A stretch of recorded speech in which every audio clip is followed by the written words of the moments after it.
Hello दोस्तों, नमस्कार। आप सभी को छोटों बड़ों को प्रणाम। मैं आज दूसरा चैप्टर दूसरा दिन शुरुआत कर रही हूँ। जो भी पिछला पढ़ाया था उसी का और आगे आगे का पढ़ा रही हूँ। आपको पसंद आए कि मेरी आशा ऐसी है कि आपको पसंद आए, आप इसको पसंद करो। मैं पढ़ा रही हूँ मोस्ट इम्पोर्टेंट पर। मैंने लाइटर कर लिया है। आपको मैं और भी लिखा हो रहता है वो नहीं पढ़ाऊँ, क्योंकि वो सब नहीं आता है। एग्जाम में मोस्ट ही आते हैं, इसलिए मैं ये पढ़ाऊँगी। आप इसको अच्छे से समझिए, पढ़िए, और आपको आगे हर हर मतलब जो भी एग्ज़ाम दोगे सब में काम आएगा। ये सामान्य है, मतलब NCERT है। 6 से मैं 12th तक पढ़ाऊँगी। आप बस पढ़ते जाइए, मैं पूरी पढ़ाऊँगी, पढ़ाते रहूँगी। आप बस इसको देखते जाइए।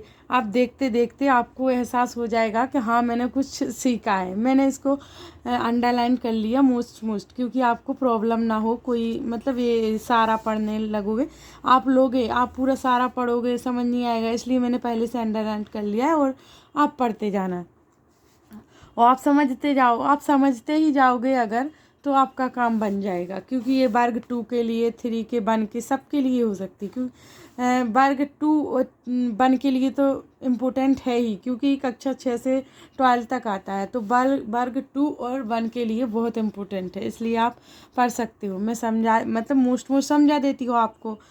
तो आप बस इसको देखते जाइए और समझते जाइए। मैं समझा रही हूँ जो आपको। अब यहाँ से आगे चलते हैं। यह हमारी पृथ्वी का सहचर है।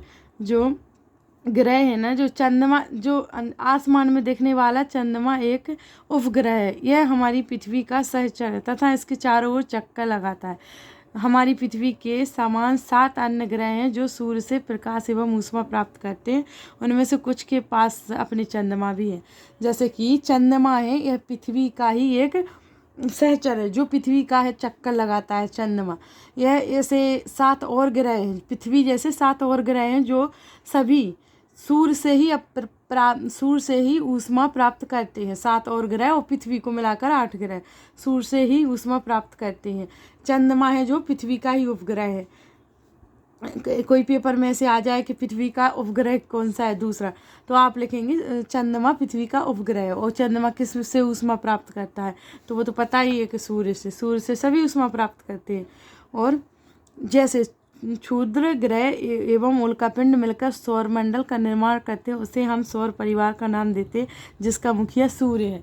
सूर्य है जिसका मुखिया। सूर्य और क्षुद्र ग्रह सभी उल्कापिंड मिलकर ये सभी एक सौरमंडल का निर्माण करते हैं, जिसके सौरमंडल का मुखिया है सूर्य। सौरमंडल बनता है इन सभी ग्रहों सभी से मिलकर, तो उसका मुखिया कहलाएगा सूर्य।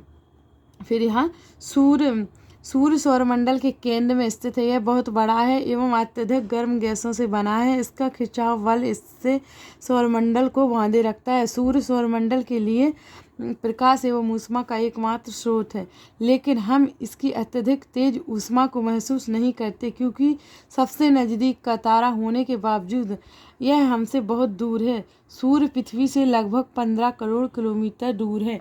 देखो, यहाँ वो बोल रहा है कि सूर्य इतने दूर होने के बावजूद भी, इतने पास होने के बावजूद भी हमें ऊष्मा महसूस नहीं। वास्तव में वो बहुत दूर है। कहने को पास में दिखता है वो। आप देखो ना, आप बाहर खड़े होकर देखो ना, तो ऐसे लगता हमारे पास ही में है, लेकिन वो बहुत दूर है। लेकिन पृथ्वी से वो है 15 करोड़ किलोमीटर दूर। लगभग बोल रहा है, पृथ्वी से लगभग 15 करोड़ किलोमीटर दूर है। तब भी लगता है कि पास में है वो। सोचो, पेपर में ऐसा आ सकता है कि पृथ्वी से सूर्य कितने दूर है, तो अपन लिखेंगे 15 करोड़ किलोमीटर दूर है पृथ्वी से सूर्य। बस इतना इम्पोर्टेंट है। और तो ये एक बेसिक से पढ़ो तो सब समझ आ जाए, इसलिए थोड़ा थोड़ा और भी पढ़ा देती हूँ। क्योंकि सबसे नज़दीक का तारा होने के बावजूद भी लगता है सबसे नज़दीक है, लेकिन हमसे बहुत दूर है। वो है पृथ्वी 15 करोड़ किलोमीटर दूर है। हमारे सौरमंडल में 8 ग्रह हैं। सूर्य से दूरी के अनुसार वे हैं बुध, शुक्र, पृथ्वी, मंगल, बृहस्पति, शनि, यूरेनस एवं नेपच्यून। हमारे सौरमंडल में 8 ग्रह हैं। जो सौरमंडल है सबसे मिलकर बना है, उसमें 8 ग्रह हैं। बुध, शुक्र, पृथ्वी, मंगल, बृहस्पति, शनि, अरुण, वरुण। 8 8 पूरे ग्रह हैं।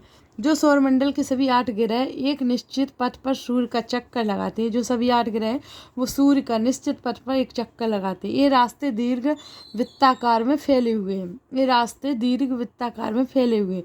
कक्षा कहलाते हैं। एक और क्वेश्चन बनना आपका, आपके पेपर में पूछ सकता है कि ये रास्ते कैसे हैं, 8 ग्रहों के जो सूर्य का चक्कर लगाते हैं उनके रास्ते कैसे हैं। तो वहाँ ऑप्शन में मिलेगा दीर्घ वृत्ताकार, निम्न वृत्ताकार, और मतलब 4 ऑप्शन है, उसमें से आपको लगाना है। वो दीर्घ वृत्ताकार में फैले हुए हैं और एक कक्षा भी कहलाते हैं। मैं जितना भी पढ़ाऊंगी ना उसमें से क्वेश्चन आपको, मतलब क्वेश्चन के जरिए से आपको वो समझाती जाऊंगी कि ये पेपर में आ सकता है। जो पेपर में के लिए बने हुए हैं वो सभी मैं एक उदाहरण देके बताऊंगी कि ये पेपर में ऐसे आ सकता है। इसलिए दोस्तों आप अच्छे से ध्यानपूर्वक पढ़िए, क्योंकि ये मोस्ट है। मैं आपको ऐसे ही नहीं पढ़ाऊंगी, क्योंकि देखो फालतू कोई नहीं आता है, सबको अपने अपना आगे के लिए सोचता है कि मैं ये करूं वो करूं पढ़ूं। तो इसलिए मैं वही पढ़ाऊंगी जो आपको इम्पोर्टेंट हो। इसलिए आप प्लीज़ आप इसको देखिए, देखोगे ना तो समझ भी आएगा, फिर आगे आप पढ़ोगे। 1-2 दिन की क्लास लेने से आपको नहीं आएगा समझ में, आप लेते रहोगे पढ़ते रहोगे आगे तो आपको आने लगेगा धीरे धीरे। इसलिए आप क्लास को अटेंड कीजिए। ये रास्ते दीर्घ वृत्ताकार में फैले हुए हैं, ये तो आपको बता ही दिया, ये कक्षा कहलाते हैं। बुध सूर्य के सबसे नज़दीक है। जो बुध है ना उसके सबसे नज़दीक है। बुध मतलब सूर्य के नज़दीक, बुध के नज़दीक सूर्य है, सूर्य के नज़दीक बुध, सबसे फर्स्ट नंबर। अपनी कक्षा में सूर्य के चारों ओर एक चक्कर लगाने में इसे केवल 88 दिन लगते हैं। बुध है ना जो सूर्य की परिक्रमा लगाने में उसको सिर्फ 88 दिन लगते हैं। शुक्र को पृथ्वी का जुड़वा ग्रह माना गया है। जो शुक्र है ना उसको पृथ्वी का जुड़वा बहन भी माना गया, और इसे केवल 88 दिन लगते हैं। जो बुध है ना उसे सूर्य के चक्कर लगाने में केवल 88 दिन लगते हैं। शुक्र को पृथ्वी की जुड़वा बहन भी माना गया, क्योंकि इसका आकार एवं आकृति लगभग पृथ्वी के समान ही है। जो शुक्र है ना उसकी आकृति आकार समान पृथ्वी के समान ही है, इसलिए उसको जुड़वा बहन माना गया। अभी तक प्लूटो भी एक ग्रह माना जाता था, पहले माना जाता था, परंतु अंतर्राष्ट्रीय खगोलीय संगठन ने अपनी बैठक अगस्त 2006 में यह निर्णय लिया कि कुछ समय पहले खोजे गए अन्य खगोलीय पिंड 2003 UV 313 सीरस तथा प्लूटो बौने ग्रह कहे जा सकते थे, लेकिन अभी फिलहाल, सॉरी दोस्तों ये हिल गया मैं इसलिए वो इधर हो गया, सॉरी इसके लिए। फिर पहले बोलते थे इसको उल्का पिंड, अभी तो फिलहाल में ये पहले इसका निर्णय लिया कि इस खोजे गए खगोलीय पिंड को कहे जाते थे, इसलिए वो हटा दिया गया अभी। लेकिन आ सकता है एग्जाम में। पहले प्लूटो को एक ग्रह माना जाता था, लेकिन अब नहीं माना जाता। एक अंतर्राष्ट्रीय संगठन 2016 अंतर्राष्ट्रीय संगठन के द्वारा 2006 के अनुसार उसे हटा दिया गया। ग्रह नहीं मानते अब उसे। पृथ्वी सूर्य से दूरी के हिसाब से पृथ्वी तीसरा ग्रह है। सूर्य से दूरी के हिसाब से पृथ्वी तीसरा ग्रह है। आकार में यह 5वां सबसे बड़ा ग्रह है। ये सूर्य है उससे पृथ्वी तीसरा ग्रह है, आकार में पृथ्वी 5वां ग्रह है। सॉरी दोस्तों कुछ मिस्टेक के कारण अभी रुक गई थी मैं। चलो, पृथ्वी से दूरी के हिसाब से पृथ्वी तीसरा ग्रह है। आकार में यह सूर्य से आकार में यह 5वां सबसे बड़ा ग्रह है। यह ध्रुवों के पास थोड़ी चपटी है, यही कारण है कि इसके आकार को भू आभ कहा जाता है। भू आभ का अर्थ है पृथ्वी के समान आकार, मतलब भू आभ होता ना, जो भू यानी पृथ्वी, समान आकार यानी आभ हो जाता है। और अब इसको छोड़िए, यहाँ से स्टार्ट करें। इसलिए इसे नीला ग्रह भी कहा जाता है। इसलिए इसको नीला ग्रह इसलिए कहा जाता है क्योंकि इसमें ऑक्सीजन संभव है, पेड़ पौधे, पानी, सब कुछ, अपना जीवन ही संभव। इसलिए इस पर सबसे ज़्यादा असर पड़ता है, क्योंकि पेड़ पौधे, पानी है, पानी है तो पेड़ पौधे जीवन है, सब कुछ है। इसलिए इसको नीला ग्रह भी कहा जाता है। चंद्रमा, हमारी पृथ्वी के पास केवल एक उपग्रह है जो चंद्रमा है। इसका व्यास पृथ्वी के व्यास का केवल 1/4 है। जो चंद्रमा है ना इसका व्यास पृथ्वी के व्यास से केवल 1/4 है।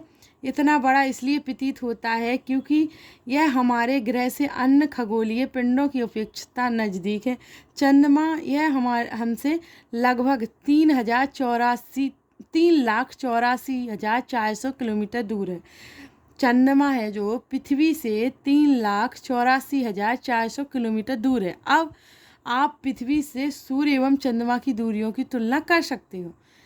ये आ सकता है देखो एग्जाम में। एक तो ये भी आ सकता है क्योंकि ये तीसरा मतलब दूरी के हिसाब से तीसरे नंबर पर है पृथ्वी सूर्य से, और आकार के हिसाब से 5वें नंबर पर है पृथ्वी सूर्य से, और यह नीला ग्रह भी है पृथ्वी। और पृथ्वी के पास केवल एक उपग्रह है जो चंद्रमा है। जो चंद्रमा है वो 1/4 है पृथ्वी का, और जो चंद्रमा है वो पृथ्वी से कितनी दूरी पर है? 3,84,400 किलोमीटर की दूरी पर है। इतने क्वेश्चन बन सकते हैं यहाँ से। आप देख सकते हो ये पृथ्वी नहीं, ये चंद्रमा, पृथ्वी से चंद्रमा की दूरी बता रहे हैं ना, तो इसको यहाँ चित्र करके दिया है समझने के लिए। जैसे कि ये भी है रॉकेट का विक्षेपण। यहाँ जो उपग्रह होते हैं ना उसको उपग्रह माने जाते हैं। जो रॉकेट अपने यहाँ से ऊपर के लिए भेजते हैं उनको उपग्रह के रूप में मानते हैं। यहाँ शॉर्टकट से आप क्या जानते हैं, शॉर्टकट से इसको पढ़ना जरूरी होता है। कुछ क्वेश्चन इससे भी बनते हैं। प्रकाश की गति लगभग कितनी है? 3 लाख किलोमीटर प्रति सेकंड है। इस गति के बावजूद सूर्य के प्रकाश को पृथ्वी तक पहुंचने में लगभग 8 मिनट का समय लगता है। सूर्य की इतनी गति के बावजूद भी सूर्य को पृथ्वी तक पहुंचने में 8 मिनट का समय लगता है। ये आ सकता है एग्जाम में, 8 मिनट का समय। और सबसे पहले अंतरिक्ष में कौन गया था? Neil Armstrong. सबसे पहले अंतरिक्ष में नील आर्मस्ट्रॉन्ग सबसे पहले व्यक्ति थे जिन्होंने 21 जुलाई 1969 को सबसे पहले चंद्रमा की सतह पर कदम रखा।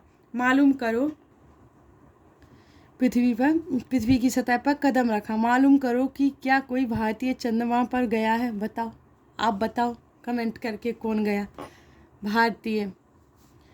राकेश शर्मा पहली बार भारत से गए थे अंतरिक्ष पर, राकेश शर्मा। अब आप कमेंट करके बताओ कि वो कौन सी सन में गए थे, वो आप बताओ। और उपग्रह एक खगोलीय पिंड है जो इस पर मत जाना, ये सही नहीं है, इस पर मत जाना। आप कमेंट करके बताओ कि राकेश शर्मा कब गए थे पहली बार भारत से। ये तो अमेरिका के गए थे, नील आर्मस्ट्रॉन्ग तो अमेरिका के हैं जो 1969 में गए थे। भारत के बताओ कब गए थे? राकेश शर्मा तो गए थे पर कब गए थे? अब उपग्रह एक खगोलीय पिंड है। जो उपग्रह है ना उसको ही खगोलीय पिंड कहते हैं। जो खगोलीय पिंड होते हैं ना वो सभी उपग्रह कहलाते हैं। चलो चंद्रमा पृथ्वी का एक चक्कर लगभग 27 दिन में पूरा करता है। चंद्रमा है ना जो पृथ्वी का लगभग एक चक्कर 27 दिन में पूरा करता है। लगभग इतने ही समय में यह अपने अक्ष पर भी एक चक्कर पूरा करता है। इसके परिणाम स्वरूप पृथ्वी से हमें चंद्रमा का केवल एक ही भाग दिखाई देता है। ये 27 दिन में अपना पूरा चक्कर करता है, इसलिए ये अपने अक्ष पर भी 27 दिन में पूरा चक्कर करता है। इसलिए कि चंद्रमा का केवल एक ही भाग दिखाई पड़ता है हमें पृथ्वी से। यहाँ अब इसको छोड़ दो, कोई मतलब नहीं, इससे यहाँ से पढ़ते हैं। क्षुद्र ग्रह, तारों, ग्रहों एवं उपग्रहों के अतिरिक्त असंख्य छोटे पिंड भी सूर्य के चारों ओर चक्कर लगाते हैं। इन पिंडों को क्षुद्र ग्रह कहते हैं। ये मंगल एवं बृहस्पति की कक्षाओं के बीच पाए जाते हैं। विज्ञानों के अनुसार क्षुद्र ग्रह के ही भाग होते हैं जो कि बहुत वर्ष पहले विस्फोट के बाद ग्रहों से टूटकर अलग हो गए। देखो क्षुद्र ग्रह होते ना जो बृहस्पति और मंगल के बीच होते हैं, मंगल और बृहस्पति के बीच क्षुद्र ग्रह होते हैं। अगर कोई क्वेश्चन पूछा जाए कि क्षुद्र ग्रह कहाँ पर पाए जाते हैं तो वहाँ लिखा होगा ऑप्शन है मंगल एवं बृहस्पति के बीच पाए जाते हैं। विज्ञानों के अनुसार क्षुद्र ग्रह के भाग होते छोटे छोटे जो टूट कर बिखर गए, विस्फोट हो जाते हैं वो। यहाँ उल्कापिंड, सूर्य के चारों ओर चक्कर लगाने वाले पत्थरों के छोटे छोटे टुकड़ों को उल्कापिंड कहते हैं। उल्कापिंड उन्हें कहते हैं जो सूर्य होता है ना उसके चारों ओर छोटे छोटे टुकड़े घूमते रहते हैं, चक्कर लगाते रहते, उनको उल्कापिंड कहा जाता है। फिर यहाँ तारों, जैसे कि देखो यहाँ चित्र में ये है उल्कापिंड है, सूर्य के चारों ओर छोटे छोटे से दिख रहे छोटे छोटे से कण, ये कहलाते हैं उल्का पिंड। और क्षुद्र ग्रह ऐसे होते हैं जो टूट कर नष्ट हो जाते हैं।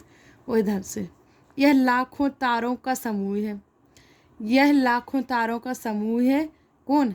उल्का पिंड। यह लाखों तारों का समूह है।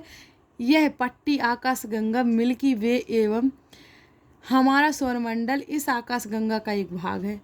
जो ये मिलकर बनती है ना आकाश गंगा, उल्का पिंड, सभी से मिलकर, सभी जो तारे होते हैं ना छोटे छोटे, इनसे मिलकर बनता है आकाश गंगा का एक भाग। प्राचीन भारत में इसकी कल्पना आकाश में प्रकाश की एक बहती नदी से की गई थी। इस प्रकार इसका नाम आकाश गंगा पड़ा। इस प्रकार इसका नाम आकाश गंगा पड़ा। आकाश गंगा करोड़ों तारों, बादलों तथा गैसों की एक प्रणाली है। इस प्रकार की लाखों आकाश गंगाएं मिलकर ब्रह्मांड का निर्माण करती हैं। चलो अब यहाँ इस प्रकार जितनी भी आकाश गंगा है सभी मिलकर ब्रह्मांड का निर्माण करती हैं। अब इससे समझा देती हूँ, सारा समझ आ जाएगा। जो पृथ्वी है, पृथ्वी से मिलकर सौरमंडल, पृथ्वी जो सारे ग्रह हैं उनसे मिलकर बनता है सौरमंडल। और सौरमंडल पर पृथ्वी, तारे, सूर्य सभी से मिलकर बनती है आकाश गंगा। उल्का पिंड सभी से मिलकर बनती है आकाश गंगा। और आकाश गंगा, सौरमंडल, पृथ्वी सभी से मिलकर बनता है ब्रह्मांड। सबसे बड़ा है ब्रह्मांड, सबसे नीचे पृथ्वी। इससे पृथ्वी से मिलकर सौरमंडल, मतलब पृथ्वी सभी से मिलकर सौरमंडल, और पृथ्वी सौरमंडल से मिलकर आकाश गंगा, पृथ्वी सौरमंडल आकाश गंगा से मिलकर बनता है ब्रह्मांड। जो अभी तक इतना बड़ा है कि खोजा भी नहीं गया होगा, इतना बड़ा है कि उसका पता लगाना भी मुश्किल है। सॉरी दोस्तों, हिल गए। चलो अब लगाते हैं क्वेश्चन, जो इसके क्वेश्चन दिए रहते हैं। सॉरी, इस पर चिन्ह मैंने पहले लगा दिए, भूल गई, कोई बात नहीं। चलो आगे नहीं लगाऊंगी आज के। किस विकल्प पढ़ लेते हैं, क्वेश्चन रहने दो, वो तो डिटेल्स में पढ़ना होता। किस ग्रह को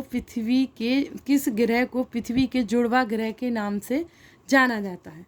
मैंने अभी बताया था ना, शुक्र है ना, उसको पृथ्वी की जुड़वा ग्रह के नाम से जाना जाता है, क्योंकि उसका आकार एक समान है, पृथ्वी जैसे आकार, प्रकृति सब एक समान है। पृथ्वी मतलब दोनों एक जैसे दिखते हैं, इसलिए पृथ्वी को शुक्र की जुड़वा बहन माना गया है।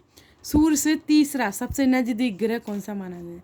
सूर्य से सबसे नज़दीक, यानी आंतरिक भाग देख लो, 8 ग्रह है ना, उसमें से देख लो तीसरा ग्रह कौन है? पृथ्वी है अपना तीसरा ग्रह, इसलिए पृथ्वी आ जाएगा आंसर। और फिर सभी ग्रह सूर्य के चारों ओर किस प्रकार के पथ पर चक्कर लगाते हैं? दीर्घवृत्ताकार। मैंने बताया था ना, सभी ग्रह सूर्य के चारों ओर किस प्रकार पथ लगाते हैं। मैंने बोला था सभी ग्रह सूर्य के चारों ओर दीर्घवृत्ताकार में चक्कर लगाते हैं, ये बताया था ना पढ़ते समय। इसलिए ध्रुव तारे से किस दिशा का ज्ञान होता है? बताओ, ये आप बताओ। इसमें होता है, चलो मैं बता देती हूँ, उत्तर। ध्रुव तारे से किस दिशा का ज्ञान होता है? उत्तर। ये पहले भी बताया था कि ध्रुव तारे का ज्ञान उत्तर को, मैंने चित्र के द्वारा बताया था कि ध्रुव तारा की साइड वो लड़की इशारा कर रही थी, उधर उत्तर दिशा पड़ रही थी, इसलिए उत्तर। क्षुद्र ग्रह किन कक्षाओं के बीच पाए जाते हैं? अभी बताया ना, मंगल एवं बृहस्पति। सारे क्वेश्चन इस प्रकार में बताऊंगी मैं, पूरा लेसन भी पढ़ाऊंगी, पूरा पाठ पढ़ाऊंगी, इसके बाद क्वेश्चन के आंसर दूंगी। जो विकल्प पाए जाते हैं ना एनसीईआरटी में, सभी को समझाऊंगी, जिससे आपका पूरा पाठ पढ़ने के बाद जो क्वेश्चन आंसर है उसको लगाओगे ना तो याद भी बना रहेगा, और ये इससे रिवाइज भी होता जाएगा। इसलिए मैं समझाऊंगी और आप इसको पढ़ते जाइए। जो भी है, मैं आशा करती हूँ कि आप देखोगे, समझोगे, तभी आपको समझ आएगा। आप थोड़ा सा देखोगे और नहीं देखोगे तो कैसे समझ आएगा? पूरा देखोगे ना तो आगे सब समझ आ जाए। मैंने दोनों क्लास में, मतलब एक छोटी सी ली थी, ये थोड़ी बड़ी हो गई है, दोनों में मैंने एक चैप्टर समझा दिया। छोटी छोटी सी क्लास है, ज़्यादा लूँगी भी नहीं, क्योंकि ज़्यादा टाइम भी नहीं आप दे पाओगे। इतना भी मोस्ट पढ़ोगे ना तब भी आपका बहुत कुछ हो सकता है। इसलिए thank you so much guys, दोस्तों, थैंक यू सो मच। मैं पहली बार ट्राई कर रही हूँ, आप समझने की कोशिश करो, बहुत अच्छा पढ़ाऊँगी, आपके बहुत काम आएगा। Thank you.